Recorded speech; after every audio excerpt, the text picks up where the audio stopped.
Hozirgi kunda ko'p tarqalayotgan sport ozuqalari, ya'ni protein, geyner yuzasidan savol bermoqchi edim. Ishlab chiqarilayotgan ko'plab bu kabi mahsulotlar asosan sut zardobi va o'simliklardan olinadi. Ya'ni go'shtdan olish qimmatga tushishi hamda boshqa sabablar tufayli shu yo'l tanlangan hamda ishlab chiqarayotgan zavod to'laligicha sutdan olishga ixtisoslashgan. Ishlab chiqish davomida turli kimyoviy moddalar, ya'ni sifatini saqlash uchun, yopishmasligi va ta'm uchun qo'shiladi. Shularni iste'mol qilsa bo'ladimi?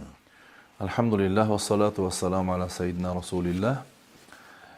Bu yerda har qanday mahsulotni ham nomi yoki bo'lmasam qaysi sohada, qaysi holatda ishlatilishidan ko'ra uning tarkibi muhim hisoblanadi va insonga zarar bermasligi, undan tashqari dinimizda qaytarilgan, halol bo'lmagan mahsulot bo'lmasligi kerak bo'ladi.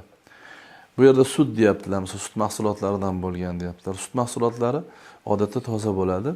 Bismillahirrohmanirrohim akbar deb so'yilgan narsalarni, mahsulotlari, misol ba'zi bir narsalar qo'shilgan bo'lsa ham u halol hisoblanadi.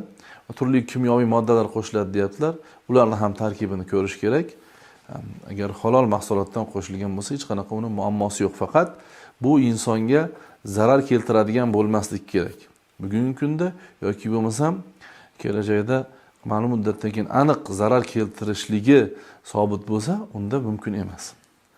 Undan boshqa holatlarda insonga foydali bo'ladigan bo'lsa, shu tarkibi halol mahsulotlardan iborat bo'ladigan bo'lsa, ya'ni bu degani bismillahirrohmanirrohim akbar deb so'yilgan, tazkiya qilingan, misol so'yilgan hayvonlarning go'shtlari, boshqa a'zolari halol bo'lgandan keyin undan olingan narsalar ham tabiiyki halol bo'ladi. Masalan, sutni o'zini, faqat sutni o'zi deganimizda u sut halol narsa.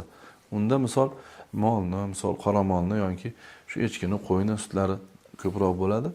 Unda bemalol iste'mol qilish mumkin bo'ladi uni. Allohu a'lam.